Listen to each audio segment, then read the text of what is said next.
starting Okay, there we go. This is the second Skype recording I've only done. So, first question.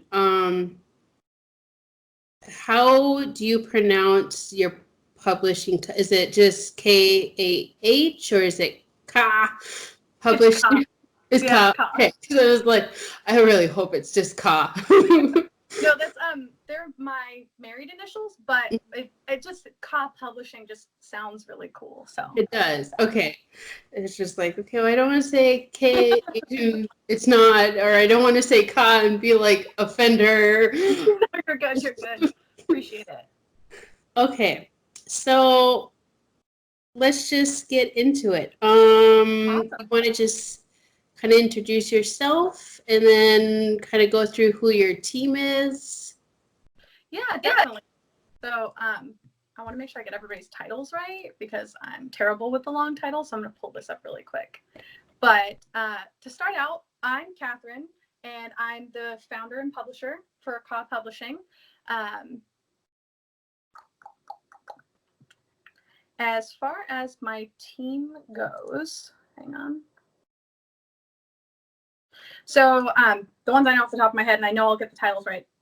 Cami, she's our editor-in-chief. She is a goddess and was one of the first people to join our team. Me and her originally, I was talking about how I wanted to publish my own books and do it under an LLC because I decided the route of self-publishing. And she's like, oh, that's so awesome. Well, you know, like I've always wanted to get into podcasting and other kind of stuff. And I love to write and I love to edit. So if you need any help, and it just kind of like opened up the door from there. So she's our editor-in-chief. That's Cami or Camille. And then Amanda, she's our chief marketing officer. I actually met her through Shaper. I don't know if you've heard of that app before. So it's like Tinder, but for professionals seeking professionals for professional reasons. So basically, like I went on there and I'm like, I'm the publisher. I started a new company. I'm looking for someone in marketing with marketing experience. And we ended up connecting and clicking right off the bat. And she's fantastic. She actually designed the cover of Forging Her True Self. So you see her shout out in the book. Jackson, he's an old friend of mine. He actually referred me to my full-time job, my main hustle, back in the day. And he's our chief technical officer. He primarily manages like the different platforms that we use. So we use like a platform to keep all of our contacts together and to track projects and that kind of stuff. And then different like chat and schedule platforms. And then Patrice, she's one of our newest members. She is also someone I met through Shaper, and she's doing a lot of the social media managing and writing for our blog as well. Fun. Yeah.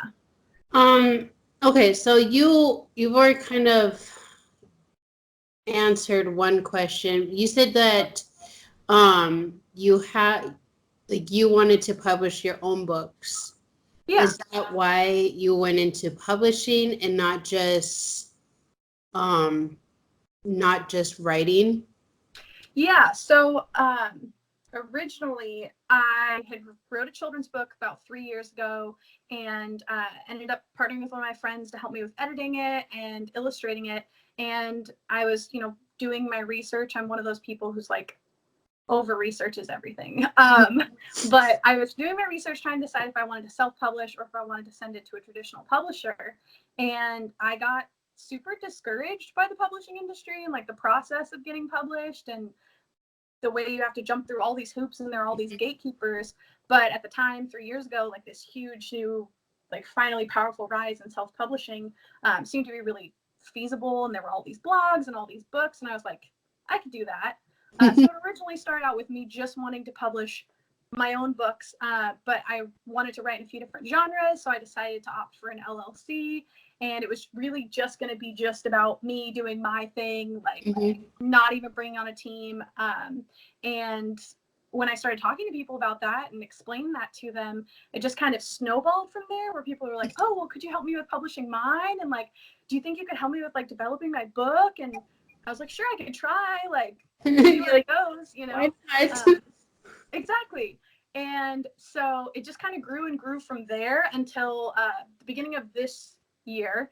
I finally decided, I was like, okay, I'm going to officially do it. I'm going to get the LLC. I had already linked up with Cammie and Jackson, and they were like on board for helping for the team. And I had a few friends who are still working through the process of finishing books or have finished books that we're currently editing. We were like, let's do it. And so that started KAH.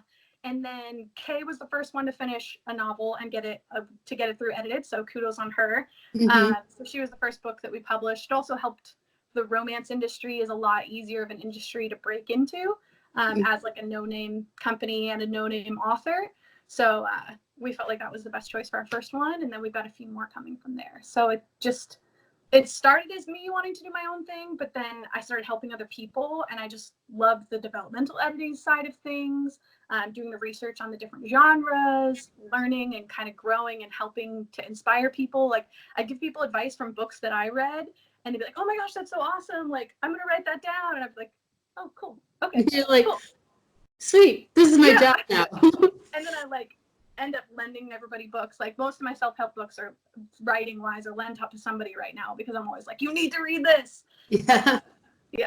That's just but yeah, so that's why I decided to get into publishing, because I felt like, as much as I love writing and I'm super passionate about my writing, and I finally let myself be a writer, like, my full-time job is technical writing for training material development, and that was kind of a big deal for me to get into that.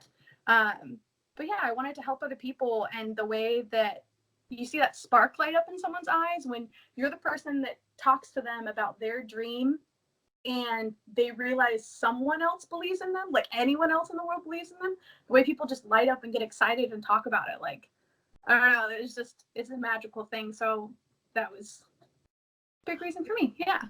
Well, yeah. Well, like, I just interviewed Nicola Italia. She's also like a self-published romance author. And do you think that, like, Amazon, let's just use Amazon because it's just the easiest. Everybody knows it, yeah. Right. But, like, so their platform for indie writers and indie publishing companies, do you think that's more beneficial now, or is it kind of a battle royale with everybody kind of like doing their own publishing? I think that there's pros and cons. So I think that the fact that Amazon has opened the door for people who not only couldn't get past the gatekeepers before, couldn't get an agent, couldn't get a publisher, couldn't get any of that, felt like they had a place where they could go. Like, that's awesome. And that's a huge perk, even with the oversaturation of the market and how that can go. I think because there's so many people that, have you ever heard those stories where, like, they publish their great grandfather's journals that he wrote in from forever ago, and you're like, yeah, oh my gosh, this is so good, and that person, like, never thought that anyone would care enough to listen or read or learn. So I think that aspect is really cool, and it's bringing a lot of content to the market. I think one kind of flaw is that people don't always take the time to, like, do really good editing or developing of their books. So that's more kind of like empowering people to make connections and build a network. Even with self-publishing, like, I know people that will have other authors that also self-publish help to edit their books, help to develop their books so that they can get the book to be what they really want it to be. Because I mean, a first draft is going to be completely different than something that you take the time to chisel down and refine. And a lot of people are just like, I wrote a book here. Yeah, exactly. Not that there's not good books that can end up that way. I think that when a lot of people talk about how it can be a problem or oversaturation, I know that's definitely a big aspect, is people not refining the books the same way that a publisher would, or a traditional publisher would, or someone that had a team or network as often. Obviously not an all or nothing thing, of course. And I think the other thing that's interesting is kind of now Amazon holds so much of the industry, so it's like we're kind of at their will, so that can be a good thing or it could be a bad thing. It just depends on it's kind of terrifying, like, how much power Amazon has over, like, not just everything, but like if you really just look at like their book selection and like their ebook selection and all of that, it's kind of scary because I mean, and the algorithms too that they use are good for everyone involved, but that's like if you're a new book and you are trying to gain traction, and Amazon doesn't think you're going to be profitable because you don't have all these other books, whatever, like their algorithms can manipulate that, and they're obviously going to benefit themselves the most. Right. So you're kind of at the whim of that. But for the most part, everything that I've learned and seen, I think that it's really good for the industry in general. And I think eventually things will kind of like level out, and the readers obviously are there. Like they know where to go. They get to know their favorite authors. And I think as long as we still have other places for people to kind of like network and talk about what they're reading, so like obviously social media and different websites, Goodreads, which was bought by Amazon now, but there's, as long as those platforms are still there that are kind of like helping the indie books to be seen.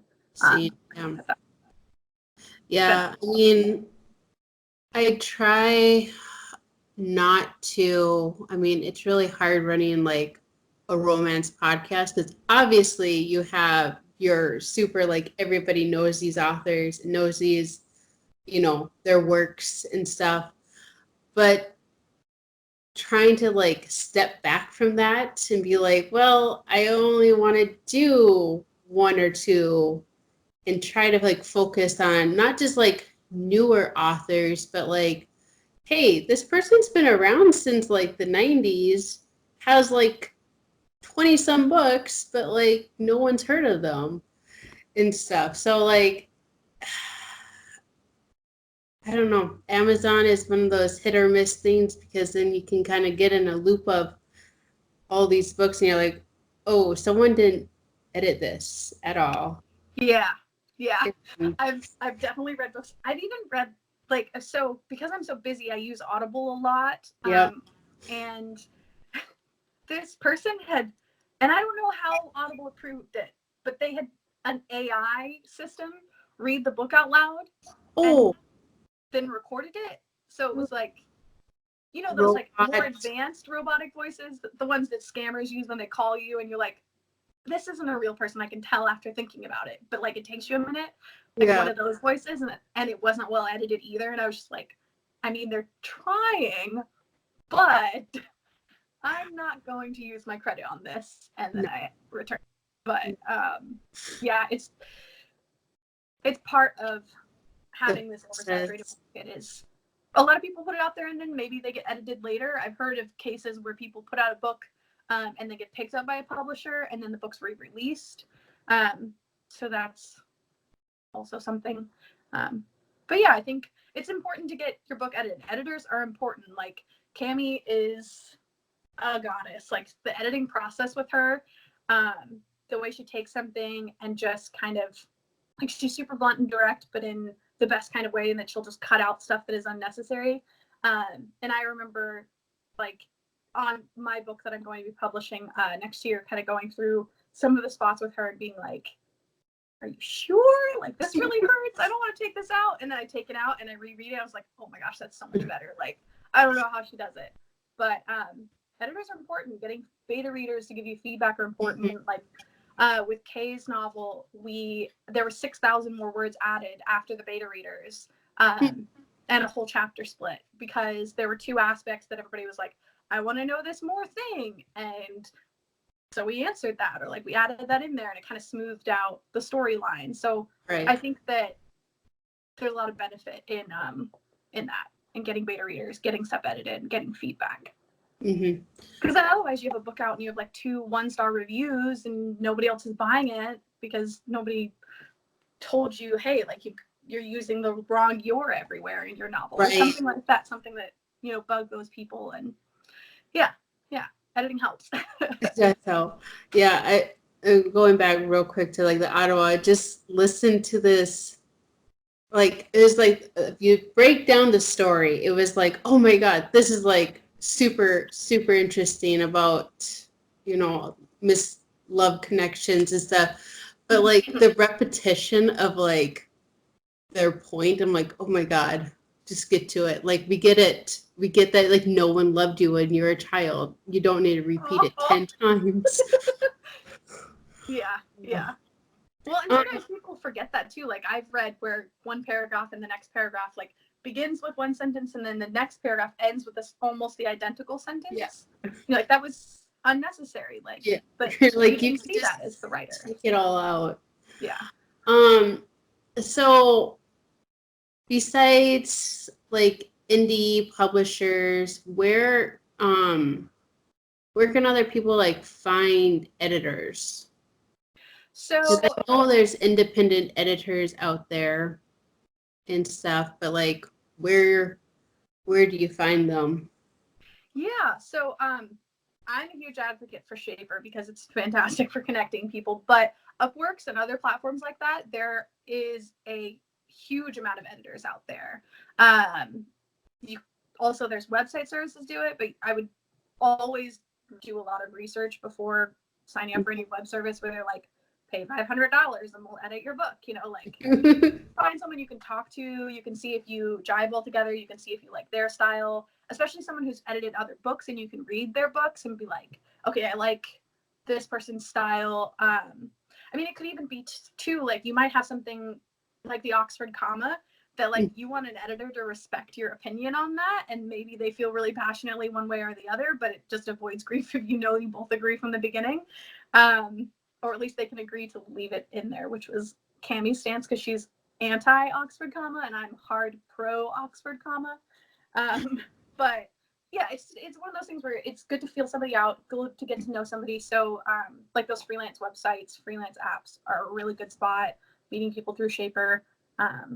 You can't afford somebody, the beta reader route is always an option, like where you find people through either social media, people you know, other new authors, try to connect with them and like, hey, like, read my book for free if you're willing to give me your opinion. It could be little or it could be big, but just, you know, if you want to, and then I'll do it for you too, like kind of that mutual service. So even though maybe getting another author to do it isn't going to be as good as you would get from like a professional editor, it's a step up from just being your own Not having one. Yeah, because you're not going to see things that someone else will see. Right. So that would be my biggest recommendation is looking through networking sites. So we're day 6 into November, into National Novel Writing Month. Yeah. Probably like the most anticipated, nerve-wracking month for any aspiring author, editors, all that. Do you have any words of wisdom for writers out there who are trying to write their novel in a month? Consistency. I think that's the biggest thing when it comes to writing a novel in a short amount of time. Kay wrote Forging Her Truest Self, like her first draft in 3 months, which is obviously longer than 1 month. But the biggest thing that we kept having to encourage her and tell her is just like, put in some time, like set your goals, put in your time, and don't let yourself get discouraged if you don't reach your goals. Like say your goal is 3,000, 4,000, 5,000 words in the morning and so many thousand at night or whatever that is. If you don't meet that and you get behind, like it's going to be too hard to try to catch up. Redo all your goals, like adjust everything out by 200 so you can give yourself that time to breathe and that break. Right. And momentum, like a body in motion stays in motion. So like I know some people that they have a horrible commute, so they turn their audio recorder on when they get into the car and they talk out the story while they're driving. You know, different things that can kind of just keep that momentum going, like utilize that and be as consistent as you can be, because routine helps. Yeah, I'm finding that out because I finally was like, you know, I've heard about this for a good 10 years now, and I was like, every year comes and it goes, and I'm like, nope, this is the year. This is the year. My husband's like, he's like, okay, so you're reading, you're doing a podcast, you're doing articles, and now you're writing a book. I'm like, I'm crazy. I know that. I said, don't worry about it. Just don't worry about it. So are you participating in NaNoWriMo? I am. That's awesome. That's awesome. It's terrifying because keep starting and stopping other like ideas. And I was like, you know what? Fresh idea. October 31st, I was like, yep, I have a new idea. I'm going to roll with this one. I have no idea what's going to happen. I can definitely say, if you want some other tidbits of advice, connect with other people that can help you brainstorm. When you get stuck, put some sort of insert to tell you what you want to be here and just go ahead. Like, insert, like, especially historical stuff or something where you have to look up, or even somebody's name that you can't remember. Like, just put stars on either side and be like, insert argument scene here, or like insert whatever scene here, insert this person's name, and just keep going. Let yourself roll. Don't worry about the editing. Don't worry about the grammar. Don't worry about the repetition. Just like vomit it all out of you and then go back and clean it up after. Because I think a lot of authors get stuck on that one sentence, you know, right. Like, I'm going to sit here and rewrite it, and it's going to sound poetic and perfect, and just, it's going to be the best sentence in the whole book. And then there goes an hour, you know? Whereas if you're just letting your character live and exist and letting the story flow out of you, and just, figure out those details later. It kind of gives you that room to type almost as quickly as you can think, because obviously you can't. That's the biggest problem, is if we could just think it onto the page. But yeah, I think those are some other things to keep in mind when trying to crunch write.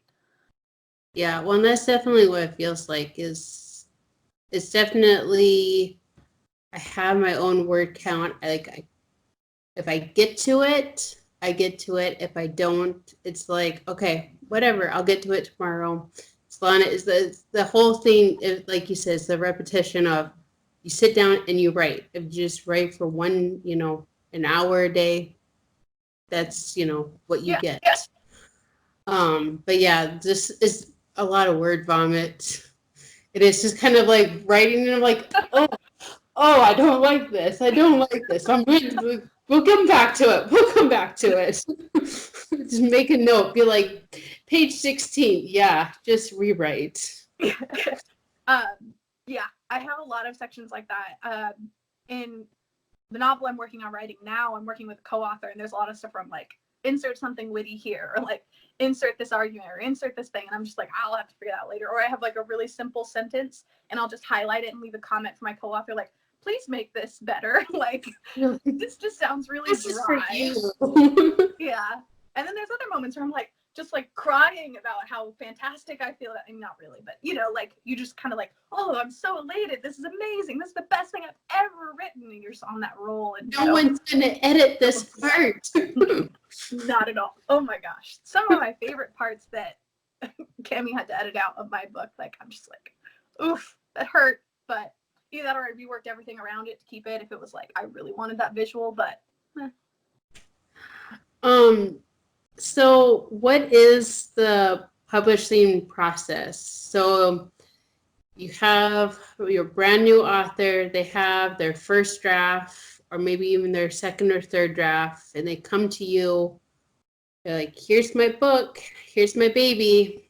What do you do? So the first thing we do is usually developmental editing. So that is reading the whole book with the developmental editor, which is myself currently. Cami does it as well sometimes, but mostly me at this phase. So I'll go and look for plot holes. I'll go and look for like weird questions I have, just kind of jotting down all my thoughts as I go. And then I work with the author to kind of fill in the gaps, fix any plot holes. Like, oh, you said in the third chapter their favorite color is blue, but here you said their favorite color is purple. Why is that? Like, let's fix that, or let's explain it, because your reader's going to catch that. Or, oh, hey, in this scene they straightened their hair, but the next morning their hair was, in perfect ringlets of curls. Like, hey, like, something's missing here. Like, this is supposed to be sex hair after getting straightened. Like, that's not how it's going to look. Things like that, kind of talking that out and cleaning it up. So we usually will set a goal and a timeline, work through so many chapters at a time. I read it all in one sitting, and then we go back, me and the author, one chapter at a time, developmental editing, and cleaning it up. Like, there's one fantasy novel I'm working on right now that the whole first chapter is a lot of like history telling, but the rest of the book is super exciting, super great. And I was like, the problem is when you wrote your first chapter, you did all your world building. And so you were telling yourself what the world was going to be. But to an author, this reads like a textbook. or I mean to a reader. This reads like a textbook, right? Mm-hmm. So you need to find ways to take all these chunks out and move them around. So we're going through her book from chapter 2 onward and just taking pieces out of chapter 1 and inserting them in other places and then just dropping them out. And then we're going to go back to 1 at the end. So that's first step, developmental editing.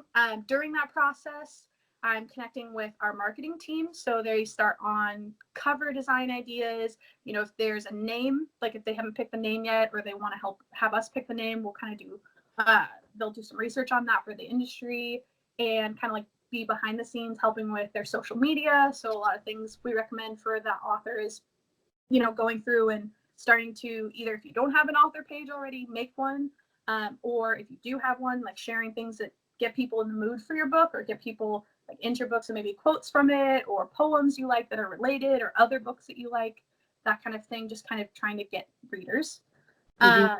So then once we get through the developmental editing and we feel good about it and we feel like, okay, this is a complete book, it has a beginning, middle, and end, and everything makes sense for the most part, then it goes to the editor. So most publishing houses have multiple editors, like proofreaders and then editors and then like third, fourth, final, whatever editors. For us, it's just Cami for now. So she'll go through and she does the technical editing and she'll also do some developmental if there's anything I missed or something doesn't make sense to her, leaving comments, see if there's any final gaps, plot holes, that kind of thing. Then we go to the beta readers. So once Cami's got her seal of approval for editing and the author and her have worked together to be like, yes, I'm okay with using towards versus toward or what have you. They get all that refined, they get all that together. We get beta readers, which usually we try to get a mix of people, but everybody, it's different on what they prefer. But for Kay's book, we really focus on finding young women that she felt were in her reader demographic, while also finding a mix of people that did and didn't like romance, like some people that preferred mystery and suspense side, since hers is a combination of those two things, to kind of get a more well-rounded opinion. And then we had a couple other older women and some men read it as well, to kind of mix up the demographic outside of like our target audience. So they had 20 days to read it.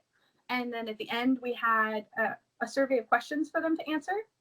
And it was everything from like, give us 5 words to describe this character or the book or this, to like, did you feel like you wanted more of anything? Was there anything really confusing? That kind of thing. Pointed questions that like force people not to just say yes and no. Right. And then we took all that information, compiled it all together, and then worked with Kay and Cami to refine and finalize, which, like I said, we added 6,000 more words to the book at that point. Because all of us were so involved with the characters, we were like, oh, of course someone else needs to know that detail. Like, and yeah, then it's heading to the publishing stage, like actually putting it out on the market. So depending on the marketing campaign, like for Forging Her Truest Self, we did kind of a rush to get it out with a slower release after. So like doing things like I'm doing with you now. If we were doing a slower release, we'd probably do it beforehand, like send it out, like connect with influencers to kind of build up hype before the book releases, but instead we're doing it after. And, you know, getting it on all the different platforms. And then for Forging Her Truest Self, we just did the audiobook production. So that was supposed to originally happen before the book released, but things didn't work out. But I think it's better. We got a much better voice actor than we originally had lined up. And we got to work with a really awesome studio versus just doing like at-home equipment production. So feel really good about that, really excited about that. And that'll be hopefully coming out December, January. But yeah, that was our process. And then, you know, all the different marketing campaigns and strategies we could possibly try to test out, we're doing. So slowly but surely trying them all. Sorry, I know that's a lot of info. So let my brain catch up for a second. So from start to finish, how long would you say that process is? We hope it'll just keep getting longer for us. For us, it was like 4 months, 4.5 months, but it was our one and only book. We were all putting a ton of time and effort into it. Late nights, early mornings, while still working our full-time jobs. I don't recommend it for the average person. it's exhausting. But when you have that team, you have that energy, it goes with it. But so ideally, a year to two is a comfortable amount of time for that process. Wow, that's a long time. But at the same time, if you think about, your whole team has their own separate parts, you don't want anything to be rushed. So yeah. And I mean, it also really depends on what the author can do pace-wise for the editing process, because, one person can do a chapter a week, another person can only do a few pages in a week, Right.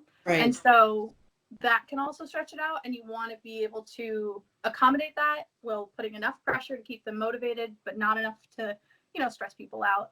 So it could also be faster for different people, and then different marketing campaigns. Like, obviously, if a lot of the big name publishers, what they'll do is they'll be marketing the book a year in advance. So that's the other side of that is, with an indie publisher, I feel like it's a much faster turnaround. With like self-publishing too, where you've got one or two editors that you're working with, or beta readers or whatever, you end up getting out a lot faster because it's just you working on it, or just you with those other people. So you just recorded the audiobook. Mm-hmm. So how was that process? Because I know, like, not all books have audiobooks. Was that like your guys' is just kind of all decision, like, hey, let's try this? Like, you have your authors, like, you're our guinea pig. Was it kind of like that? Or was it kind of like from the start, like, hey, we'll do the book and we'll do an audiobook? Or how did that come to be?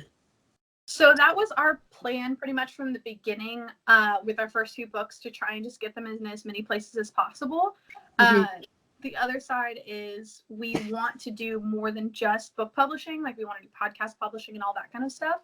So working around the sound equipment and getting into that was already in the plan. Sorry, 1 second. My phone keeps going on alarm, and if I swipe up, it just resets it. So let me turn that off.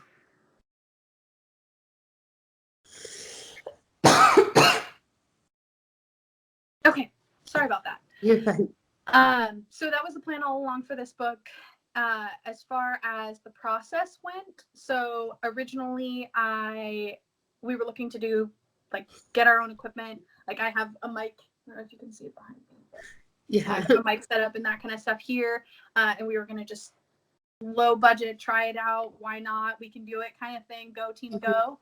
And we were trying to find a producer. Like, that was the big thing, was trying to find someone who knew anything about sound recording to help us with the actual recording process.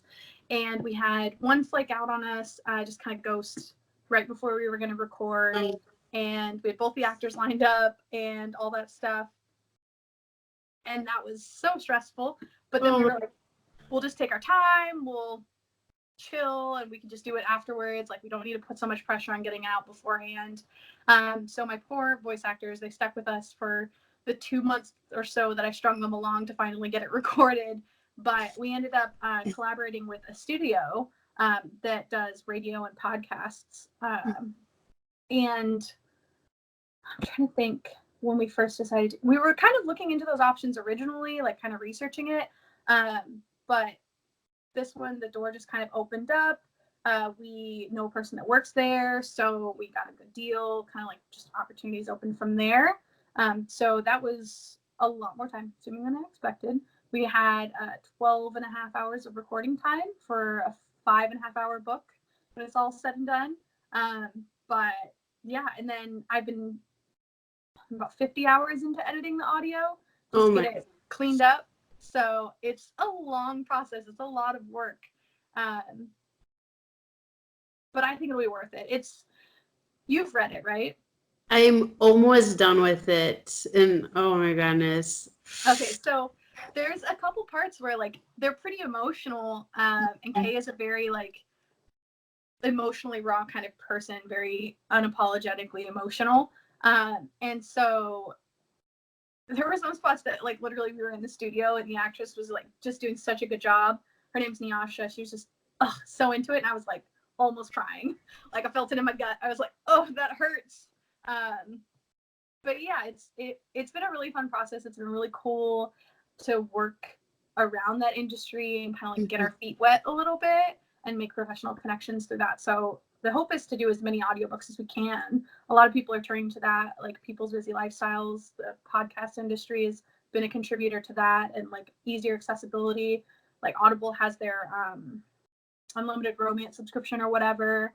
Yeah. So it was already kind of a no-brainer when it came to doing a romance book. Like the readers are there, so why not give to them? You know, give them what they want. Yeah. But it's definitely not, and it's not an easy process. It's definitely hard, and having connections is a big advantage. Right. So how did you find your voice actors? So Patrice, she went to high school with our female voice actress way back when. And so she referred us, because my biggest concern with doing romance was I wanted to find people that were comfortable with that sort of thing, but like we can't really afford like experienced professionals who've been doing this for a long time. So it's a very delicate and tedious process. At least on my side, I was trying to be like, I just want to make sure you know it is a sex book. Like there will be sex in it. So you have to be comfortable. Yes. You have to be comfortable reading this out loud in a room with other people around while another actor is also reading this out. And yeah, needs to be comfortable. People need to be respectful, you know, but I also don't want you to be uncomfortable. So I was asking people, I was like, do you know any friends who have like kind of a scratchy female voice that would be cool with reading sex scenes? And that was like basically how we found Nyasha. And then our original male voice actor, I had actually scouted him through poetry night. So I like to go to Rain City Slam out here sometimes, and they do poetry slam nights. And he was a competition winner at some event. And so I had originally approached him, but he ended up living too far away. And so it was kind of hard for him to make like 2 or 3 hour sessions on an hour plus commute. So he ended up backing out, and we were like, what are we going to do? Let's do the same thing as I did before. Let's ask around, like, hey, anybody? And I ended up turning to Shaper too. Didn't have any luck with any of the people that I rehearsed with.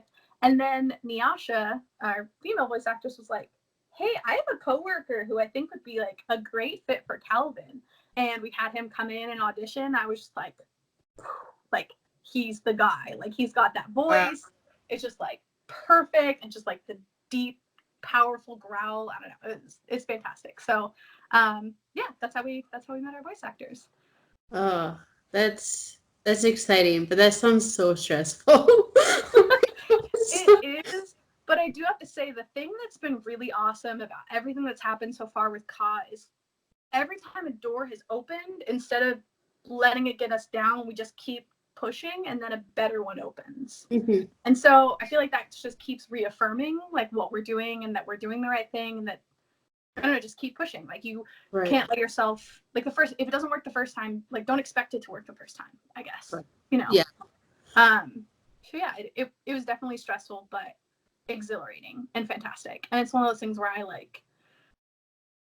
I never really knew what I wanted to do for the rest of my life until I started doing it. And now that I'm doing it, I never want to do anything else again. You know? That's amazing. So it's just, I don't know. It's that thing. It's people talk about that thing. You hear music about that thing where people are like, this was it. Like, this is what I was meant to do. And I mean, I'm not a religious person, but I don't know. It's just destiny kind of feeling, you know? I don't know. Yeah. I'm a hardcore nerd, so, you know, like Zelda and that kind of stuff. Like, you end up waking up one day and you have your destiny. But yeah. No, that's totally awesome. Yeah, because I mean, how many people get a chance to just be like, you know, I like doing this, and then it just keeps on like working out. You're like, okay, this has to like not work out, but it keeps on working out. That's exactly how my mentality has been, or like was for a long time. I was like, okay, when's the other shoe gonna drop? When's like ish gonna hit the fan? Like, ooh. And I just kept going. And then I had with the team supporting me. Like, that's honestly the biggest thing, is having the team and their passion and their energy and their input, and working with the authors. Like, this would not be possible if it weren't for them, like at all. Like, I would not have been able to do this on my own and stay as energized and focused and passionate as I have been, for sure. 100%. Well, and I feel like, just kind of going back to your solo indie writer who doesn't really have like, a full team behind them. That's also hard and discouraging for setbacks and all of that too, where, you guys have this team and this, sounds like this fantastic working relationship that, if someone needs help somewhere else, people are like, yeah, we can help you with that. And, Yeah. everybody just clicks. Well, and that's really our whole vision with KAH, was to try and not be this like closed off gatekeeper person. Like, I Right. really I want it to continue to be the company where, we find people with this dream and this passion, and we invest time and effort and money into them. But like, we profit when they do, and we succeed when they do. Like, I'm not looking to just, like I said, I still have a full-time job. Like, this is my side hustle, and I put 60 hours ish a week and all my weekends into it. Like, I do this because I love it, and I do it because I love working with these people, and the hope is to free up more time to keep doing it. Right. So it's just, I don't know, when you find people that also are in that same boat, like people that are willing to put 30, 40, 50 hours a week of their free time into anything, like those kind of people, the energy you get from being around them and from sharing with them, just, I don't know, it's great. So the hope is that KAH can be that for people, to not just be the person to send the book out to Amazon, or the person to like clean up the book or whatever, but Right. to be the person like encouraging you and uplifting you and helping you stay motivated, and your hype people. And like, writing's it's a really lonely job. Like, It you end up really is. closing yourself off, and you're just like, every time you come out, you feel like all you're talking about is your book, and you're like, will my friends stay around much longer? Like, so having a network of people that are in that same industry and want to encourage that is just, I don't know, it's huge. Mm-hmm. So do you have any projects that you guys are currently working on or that are about to be published? Um, So we have a besides few. the audiobook? Yep, the audiobook is a big one. Mhm. So that's going to be, like I said, hopefully December, January release. Right now, I'm working with an author on a fantasy book for developmental editing. I have my children's books, which my children's book is about dragons. And then, of course, How to Train Your Dragon released a movie like this year. So I decided to wait to release mine next year. So that's still in the final stages of the illustration process. And then I've got two other authors who are almost finished with their books that I'm working with. So I'm trying to help them get over that last little hump. Mhm. I have written a book as well, full-length novel. So that's depends on how long the editing is going to go for that one. And then I'm co-authoring a book that I'm really excited about. And that's it's a book that has like a parallel universe inside of our Earth, where when you enter the gateways to go in that universe, you turn into a cartoon character. But it's like all adult and very dark humor and all this kind of stuff. And it all spurred off of a weird dream that I had. So me and my co-author were about 40,000 words into it. So we're just chugging along, hopefully publishing that next fall or winter. So, Oh my goodness. yeah. I hope that's true. I hope that there's a parallel world where we're all cartoons. I know the cool thing about it is it's meant to be a think piece. So I can get a little political in my writing, I can admit. But so it's this alternative world that's parallel to ours, where when you go there, you turn into a cartoon character, but you're not human. Like, well, you might be human, but you're some sort of cartoon character. It's almost any kind of cartoon you've ever seen. Your life is there. And basically, instead of cartoons being drawn out, they're just like filmed in the cartoon world. So different people can be everything from like a magical creature to like, like the human animal hybrids that are wearing like clothes and have like opposable thumbs and stuff, but they've got an animal face. So like all different, like BoJack Horseman style. So all these different styles of cartoons, all these different types of people, but what you are in the cartoon world is based, or at least what humans think, is on your soul identity. So like who you are as a person. So people who are like really innately talented and driven, and just like people like Beyonce and Lizzo, those kind of people, they're magical creatures there. Well, yeah. And then people who are either a lot more technical or who don't have as much creativity or anything like that, or people that have really bland personalities, or people that it's assumed don't really try or don't really have any inspiration, are humans, but cartoons. So there's this whole like hate for lesser classes, and it's a huge classism between like magical creatures that live in the city that think they're better than everybody else, and then there's like the middle, and then there's like humans that are like rejected, so they most of the humans leave the cartoon world to live on like normal Earth. But it's supposed to be one of those things to kind of have like a message of acceptance, and that like it doesn't have to all be about that. And yeah, it's just really fun. And weird scenarios you can do with cartoons, right? Like somebody gets injured and it's not like a real injury, or someone gets hit by a train and they live, and you know, those kind of things. So yeah, it's been a really fun process working with a co-author on it, because we just like, I'm texting him when I'm writing like, hey, I need this, so like, hey, I need that, and it's great. So that sounds fun. Talking forever about it, but that's what I'm currently working on, so I'm like really excited about it. So you're not just publishing, are you just publishing romance books, or are you guys branching out to all genres at this point? So right now we're open to all genres, is how I like to call it. We haven't yet found a book that we aren't willing to publish, but there's two things that like we haven't done as much research or don't have as much experience in, and that's like nonfiction, to be honest. Like I just not that I'd be against it, but I'm just like not there yet. So most people that we've had reach out with an interest for that have been like, hey, I'd love to, but like wait a little while so we've got a little more experience under our belt, and then we can kind of get into that. And then the poetry industry, I'm really trying to kind of expand my knowledge of that, and publishing poetry books. But right now we have fantasy, we have sci-fi, we have children's book that's a fantasy, another romance novel in the works because Kay's working on her next one. And a mystery suspense as well. So kind of all over the place. Yeah. And then I saw on your website that you guys are always looking for cover artists. How does that process go of picking, choosing, or coming up with like the cover art for a book? Yeah. So originally, like I said, I wanted to focus on, well, I wanted to publish my children's book originally, right? And part of my research found that most of the time you don't get to pick your illustrator when it comes to children's books. And it got me thinking, because I really wanted my one friend who just got the art, like he would draw it out. And I was like, that's what I want it to be.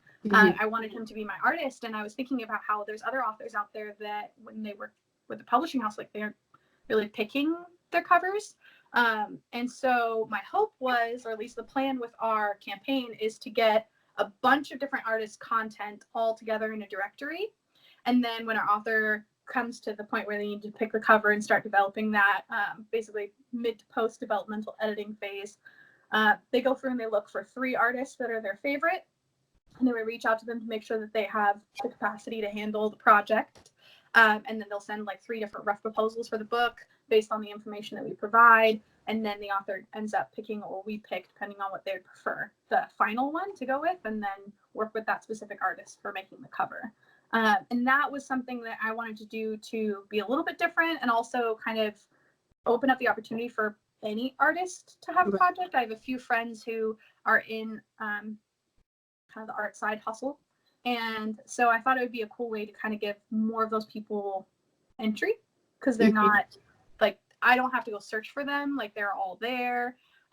They can have like that range. So if someone wants a more raw style to their cover, or if someone has a specific style of art that they want, or a specific feel that they're hoping, that's kind of the vision with the cover art campaign. So how did you guys come up with Kay's cover? Because it's very unique. Yeah. So you've gotten to the point of the bonsai in the story yet? I think so. No. Okay. No. It's an element to the storyline that kind of has a big weight in Elliot's love language. Okay. And so we were kind of weighing out different ideas of like something that could be a symbolism, because Kay wanted the book to not just be romance. She also wanted it to be mystery and suspense as well, with, you know, the heavy romance element. And so when we were looking at some of the other mystery and suspense romance novels, they weren't as saturated with kind of like that, just the couple on the cover. There were some where it was like a specific element or a small object or something that was a teaser, or like something on a table with people in the background. So we were like, well, what symbols would be good for this book? And one suggestion was a bowl of mac and cheese, because it's kind of a foodie book as well as a romance. I think there's more food descriptions than there are sex scenes in that book, to be honest, and it always makes me hungry reading it. But and then the bonsai, which is closer to the end, you'll see how it all ties together. But that was one of the symbols. So when we played around with all the different drafts, that was the one that Kay was like, this is it. So originally, actually, let me show you. I have the bonsai. It's not doing so amazing because I bonsai'd it myself. Because I went to the nursery and I was like, oh, I will go just pick up a pre-made bonsai and we can take some pictures and see how she likes it, because we couldn't find any good stock photos we liked, or purchase photos that we were really in love with. So I got there and they were all out of bonsais. So I'm like, what am I going to shoot today? Like, I don't have this object. So I bought the tree and the tray and the gravel, and I bonsai'd a tree for myself. Why not? Yeah, that's the story behind the cover. That's funny. There needs to be like a little expert in the back, be like, this is the cover. Its own story. Yes. It's a long It's a long story. I talk a lot, I apologize. So most things end up being a long story, but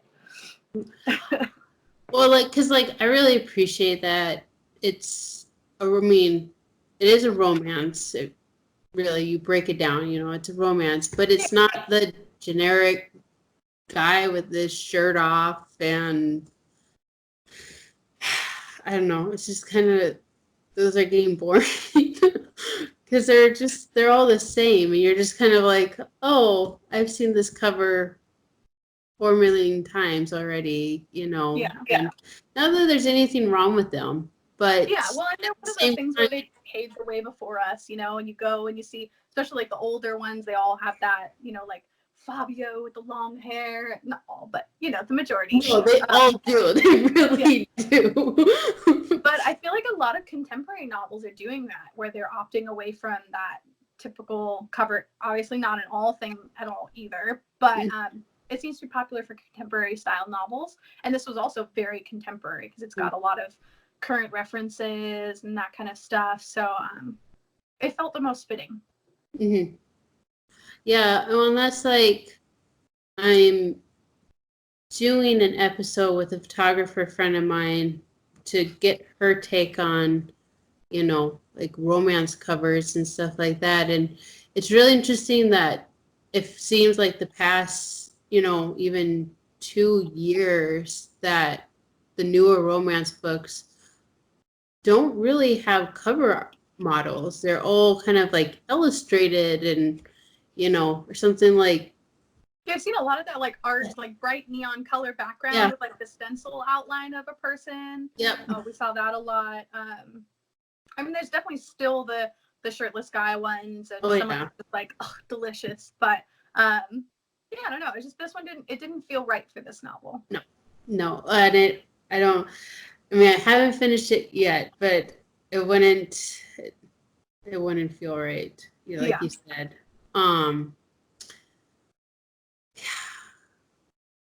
All right, now I'm gonna go back to my notes. Okay. Sorry, I'll just talk and talk and talk. So. Okay. Well, I guess I don't have any more questions. I'm at the end of my questions. I'm sure like I'll lay in bed and be like, oh, I should have asked this. And I will probably ask this. You'll probably get like a follow-up email tomorrow or in a few days. But fine. Where can are you taking any submissions right now I know you're taking cover artist submissions. Are you taking any other author submissions or anything like that? So not until 2020. We're definitely still accepting the submissions, but we're not looking to loop in any more authors until we have the bandwidth. So that's the big thing, is I don't want to take on someone's book and not be able to do it the justice that it deserves. So right now we're kind of like maxed out bandwidth wise. But I'm always accepting more, always talking to more people to work with next year. Once I go full time and more of the team goes full time. So it's one of those things where we're not closed to submissions, but you'll probably get an email back being like, oh my gosh, that's so awesome. I'm so excited for you. This sounds great. Can we talk next year? Kind of thing. So, yeah. So everybody hold off till January. And then we'll get the flood of emails. Yeah.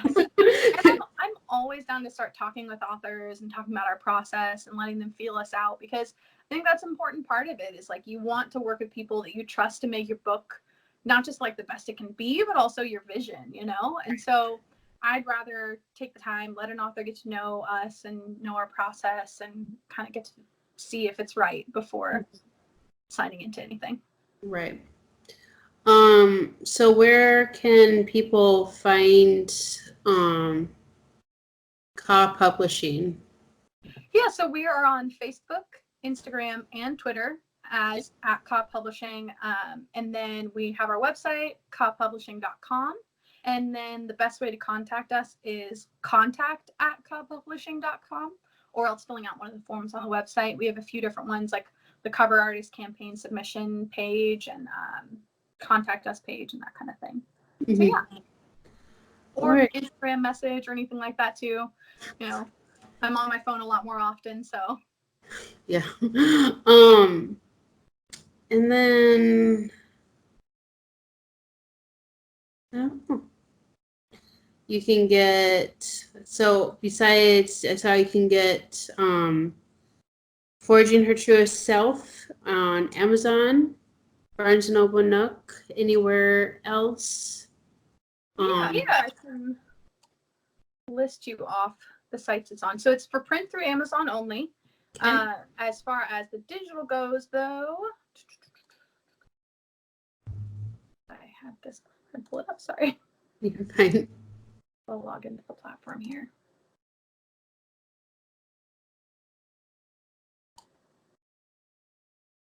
All right. So Barnes & Noble, Rakuten Kobo, Apple Books, Scribd, Tolino, 24 Symbols, Playster, Overdrive, Bibliotheca, and Baker and Taylor. Look at the digital book. And then since you guys, okay, so just a question. Since you guys are in Seattle, right? Are you gonna release it to any, I mean, I've never been to Seattle, but I'm assuming it has a lot of bookstores, like independent bookstores. We have a few and not a ton, and we are working to get into some of the local bookstores. Powell's is mentioned in the book in Portland, so that's another one of the sales pitches that we have that we're putting together. Just like, hey, it's mentioned in the book. Do you want to carry it too? Plus, that store is fantastic. I don't know. If you ever get out to Portland, Powell's is a reader's dream come true. So many floors of so many books. I know. I've seen pictures. It's not my bucket list. So yeah, it's definitely something we're working towards, but through Amazon, we have that distribution set up as well. So any bookstore that wanted to carry the book could work through their wholesale account on Amazon to order and carry the book as well. Cool. And then I guess something personal, but are you listening, binging, reading, watching anything? Yeah, so I am really into alien romance. I know that that's out there for some people. But, Erin Reagan and Amanda Milo's books are just they're so good. They're fun. They're good. So that's my most recent obsession. And like I said, I don't really have time to read books. I mostly just listen to audiobooks. But Erin Reagan got me so hooked because the sci-fi world that she builds in her romance novels is so phenomenal that I actually bought the Kindle versions of books she didn't have on audiobook just so I could read them because I wanted to find out what happened next. Yeah. No, alien romance is one of those things that you kind of like stumble into, and then you're like, what am I reading? But I can't stop reading it. Exactly. And like I looked into a couple other authors, and I don't want to trash anybody, so I won't say specific names. But some of them that I've read that I'm like really disappointed in, or it's really not good, or it's a lot of that kind of like old school style while still having the alien aspect. So like there's a lack of consent, and it's very like you belong to this person now, and now you have Stockholm syndrome, and you're so happy, and I'm just like, yeah. Is that I have a harder time digesting those kinds of books.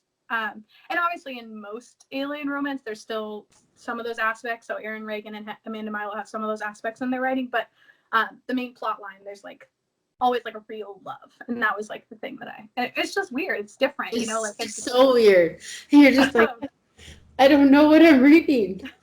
I don't know. And then the whole world that they build, like I have a sci-fi book that I'm working on, and then doing this cartoon world book too. Like world building is so fascinating to me. And it's just like the amount of time I envision someone must have taken to have this accurate world building, or if they just have it off the top of their head, like mad kudos to you. Like my world building is like tons of graphs and Excel documents and all these different folders on my Google Drive, because I'm just like all these little side notes. But yeah, it's just really impressive to me. So, and I've always kind of been a sci-fi junkie. Yeah. What about you? What do you? I know. I got on this Julia Quinn, what did it start with? The Duke and I. And I was just going to do, and then it turned into a whole series because there's 8 siblings. So there's 8 books, and it just can't stop. That's how they get you. That's exactly what happens is you get sucked in. You're like, oh my gosh, I'm addicted now. Like, I'm so in.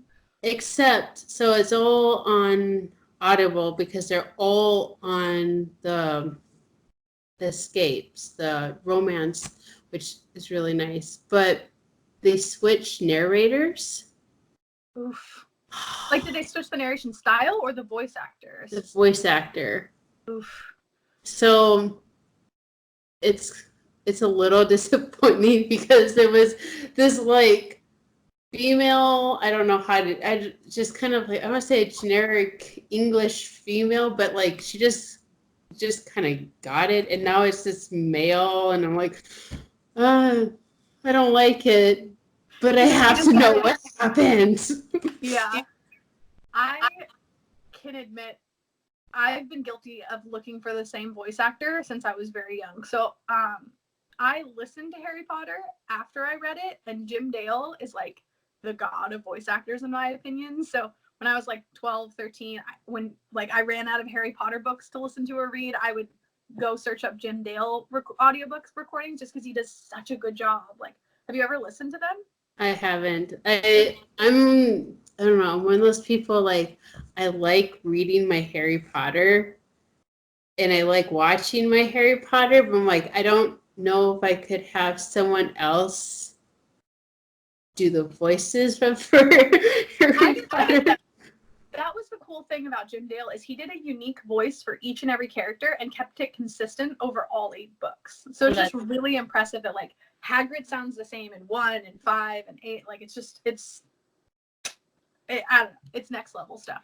Like that much commitment over that much time and the same narrator for all of the books just kind of makes it a thing, you know, versus like what you were saying where they change up on the voice actor and all of a sudden you're like, okay, this isn't the same connection. Like, no. Kind of that. And that's, I mean, I didn't really look at it, you know, like starting a series. And I'm one of these people that like, I don't have OCD, but like I do when it comes to like reading or listening. Like if I start a series, like if there's this, if I start on book 1 and there's 6 more books, I have to like finish it, like no matter what. And like, I think the only time I broke that rule was I couldn't get through like the last Twilight book. And I was like, no, I can't. There's a 2 series as growing up that I couldn't get through, and Twilight was one, and Inkheart was another. I couldn't get through Inkheart. I just didn't like the way the authors wrote. No. And it just wasn't for me. I get that they have huge followings, tons of fans, nothing against that, no hate to the people that love it. It just wasn't my cup of tea. Like the concept of Inkheart, because I think someone was like, you need to read this, you're gonna like it. And I was like, this sounds fantastic. And I'm like, I can't read this. I can't read this. Like, it just, my brain hurts trying to read it. And I read the books that are over descriptive. Like, I loved His Dark Materials growing up, and Lord of the Rings, and all those books where you're like spending 10 minutes describing a tree. Like, I can get into that stuff, but I just, something about the way that the author from Inkheart wrote their books, I just wasn't. I couldn't get obsessed with the series. No. Well, and then I think for Twilight, someone gave it to me or let me borrow it when it first came out. I think so. That's like before the movies, before the hype and all that. And it was like, okay, well, I'm 14 and I don't understand love and relationships. So of course I think this is fantastic, and I love vampires. Of course I love this. And then I'm just like, wait, I need to snap out of this. I'm like, no, this isn't vampires. This isn't vampires. But I don't know. I also tell myself it's because I was like mad at Anne Rice, my own angsty little world. So I think we all go through that, especially the author that kills off the wrong person or what have you. You're like, I was so emotionally invested in that. I mean, I only recently got on the Stranger Things train as a reward to myself because I didn't want to get on it and like get super sucked in. And I was so mad when they killed off one character that I was just like yelling at the screen. My fiance is just like laughing at me the whole time. I'm like, how could they kill him? But yeah, I get really emotionally invested in things. So yeah, it's hard. It's hard, especially with like for Stranger Things, and and then you're like, okay, season 4, where are you? Where are you? Just waiting and waiting. Yeah. But all right. Well, thank you for talking with me. I'm super excited. I have it scheduled for 2 weeks to do Forging Her Truest Self. Awesome. For an episode, because besides it being an interesting book, the whole subgenre category, whatever you want to call it, of like the undercover romance of, don't want to sound super feminist, but of that, a female is in a powerful position, a more powerful position than a man. It's just super like, you got this, girl. Like, yes. Like, we need this. But also, like, my husband's a welder, so I'm like, I have a soft spot for welders and like anything like that. So I'm just like, oh, but he's an artsy fartsy welder, and my husband's not. So I'm just like, I was like, oh, you need to be making sculpture. She's like, But yeah, it's a really cool. That's Kay's whole style. Like her next book, from what she's got so far, she's only a couple of chapters into writing it. Is supposed to be about a career woman who gets this big project, and it's kind of like a love triangle between like an investor and a contractor, like kind of thing. But she's like in a position of power through the whole time. So that's just her style, and that's kind of like what she exudes, and like her style of feminism and her chosen message through her writing, which I think that's really cool that the book didn't have. It both had like a more feminist aspect. It kind of gave the opportunity to have a little bit of the gender swap with, be like guys can be sensitive and girls can be strong while still being both, like right, kind of thing. And then I think the final aspect that was just really cool was just her having like this really badass career and someone you could be like, yeah, she's inspirational. She just, kicks ass, takes names. She's a freaking FBI agent. Like, yeah. I don't know. Like, I know we're in like 2019, but it's still kind of like female FBI agents. Oh my God, sign me up. Yeah. I definitely, I feel like I'm in the same camp. Like in another life, I'll be a female FBI agent. It's just, I don't know. It's just something extra badass about it. I just want to be Scully. That's who I want to be. I just want to be Dana Scully. Hashtag life goals. Right? Well, maybe without the hair, but so yeah, so I'm very excited to be doing that. Well, we're excited to hear your feedback. I know you were the first podcast that's read through it and decided to do a review, so that's really exciting. So outside of whatever, we'd love to be able to share it and everything like that. So keep us posted when it's finished and when it goes live, because then we can post it on our website and stuff if you're willing and okay with that. Oh yeah. Anything, the whole marketing thing is a bitch. Yeah. So. Yeah, it's hard. Well, and I feel like us women have to stick together. Like the power and like access that we can give one another by actually uplifting each other instead of like competing, like all about that. Yeah, well, and also, I mean, I know you've talked about, doing podcasting too, and it's pretty male dominant. Like, it's really weird, but it's pretty male dominant. So it's just hard. There's one podcast that I absolutely loved listening to. I was Stuff Mom Never Told You. Mm-hmm. If you've listened to them.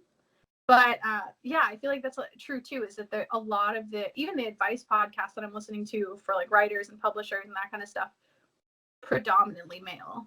Yeah. And they even had trouble finding a lot of your style of having like the romance review podcast. Like there's a handful, but it was not very many. So it's cool to see more people kind of get into that. Yeah. Well, and also, I mean, I told my mom, I was like, she doesn't really understand podcasts. And I was like, I'm doing a romance podcast. She's like, but you read horror and vampires. You don't really read romance. I'm like, well, that's why I'm doing one. I'm like, it's a beginner's guide. I'm like, I'm a beginner's romance reader. I'm like, I like romance. I was like, just because I prefer Anne Rice and Stephen King, it doesn't mean I can't go and read, the books with the Fabio and the cringeworthy, old school books. So she's like, okay. Have you ever read Stephen King's On Writing? I have not, because it's one of those things that like I'm too scared to read it, because I'll like psych myself out of like actually like doing anything ever again. It's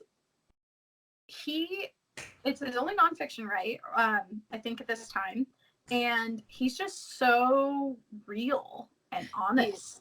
Yeah. And it's just like, it's really witty, it's really funny. I laughed a lot, but his advice and like the relatability makes it seem like anybody with the right passion, the angst, and the drive could become a successful author. Like the way he makes it seem very human.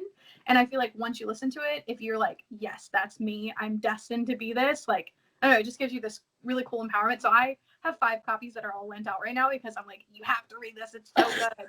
But I always recommend it to aspiring authors to read that book, because it's, I don't know, he's just a normal person who didn't stop writing and didn't stop trying, and it's really endearing, and he's really down to earth, and it's a really good read.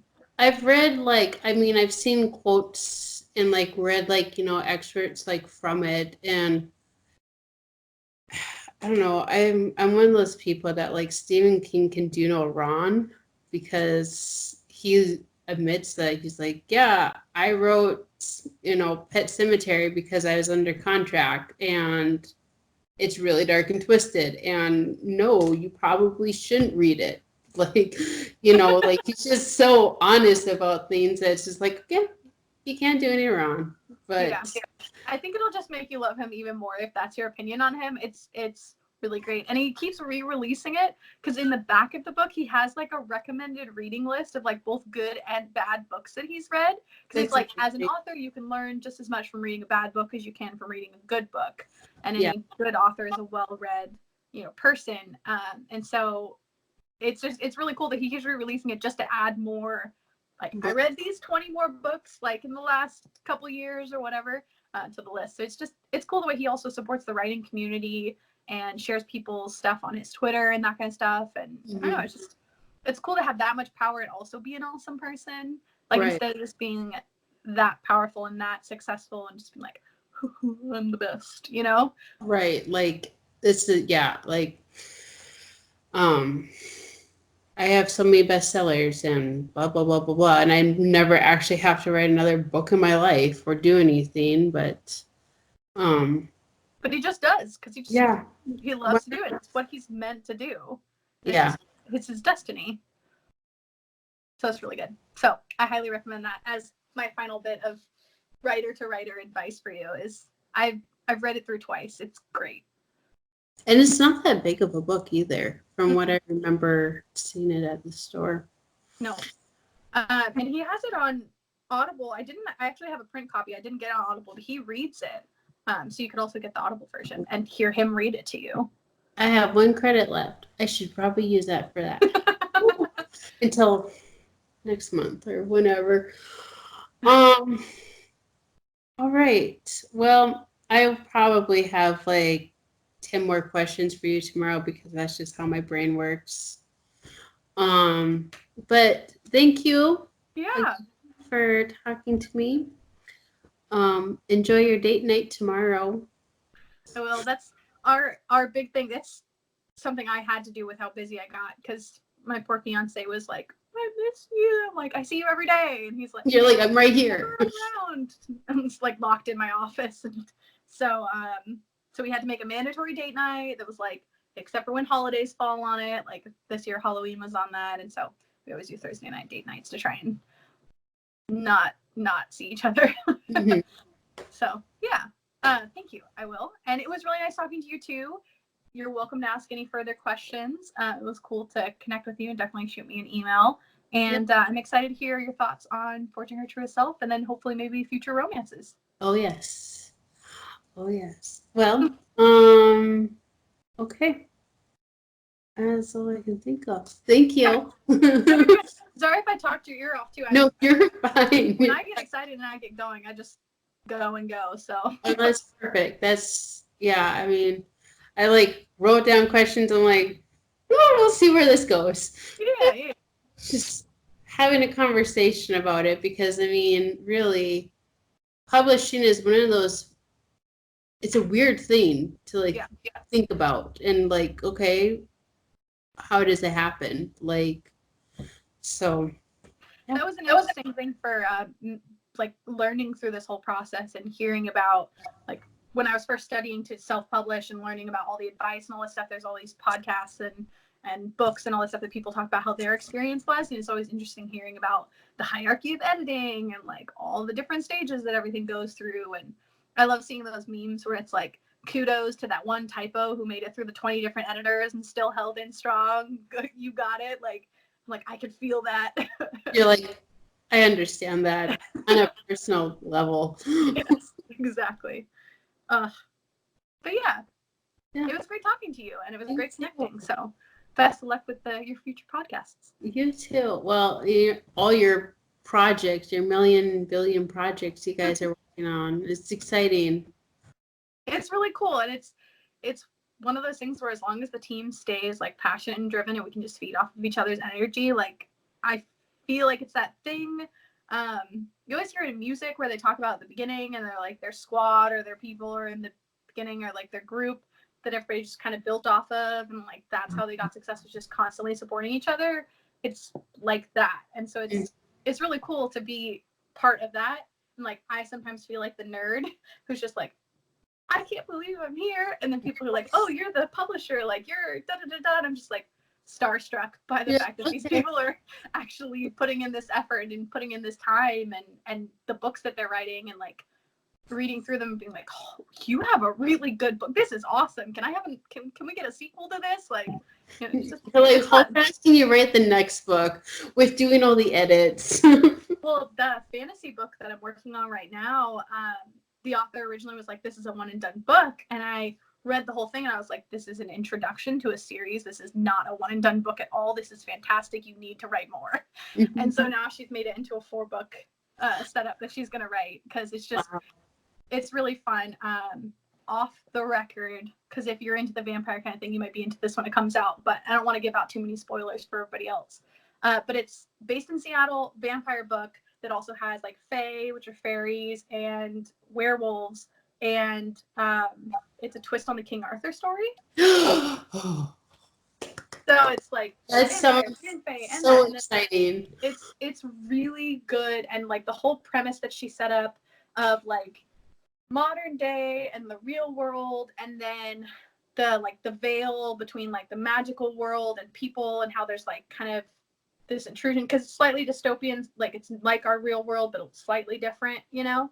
Mm-hmm. I mean, obviously vampires and werewolves and all that stuff, but like normal people don't know about them, like there's kind of hidden.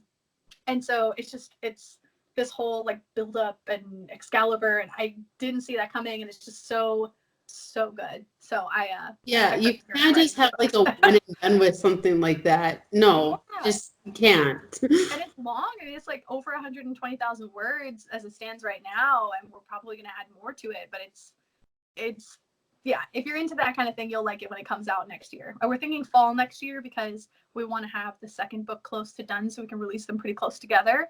Mm-hmm. Just because it is one of those books where she's like, this is the ending. I was like, this is a cliffhanger. Like, I need to know what happens next. So, but yeah, so it'll be fun. So, I'll tell you about that. I know you don't podcast about that, but I can definitely keep you in the loop for that one if you're into that kind of reading. If there's at least one kissing scene in it, it's okay. You're like, it's not real. You're just like, add a kissing scene. Anybody, just have anyone kiss anyone, and now it's romance. Why not? Exactly. But yeah, I have a phone call with her at 7, so I'm like watching my clock because I've got 2 minutes left. So I do have to go for that and get prepped and get all that stuff pulled together. But you have a great rest of your night. You too. Bye. Bye.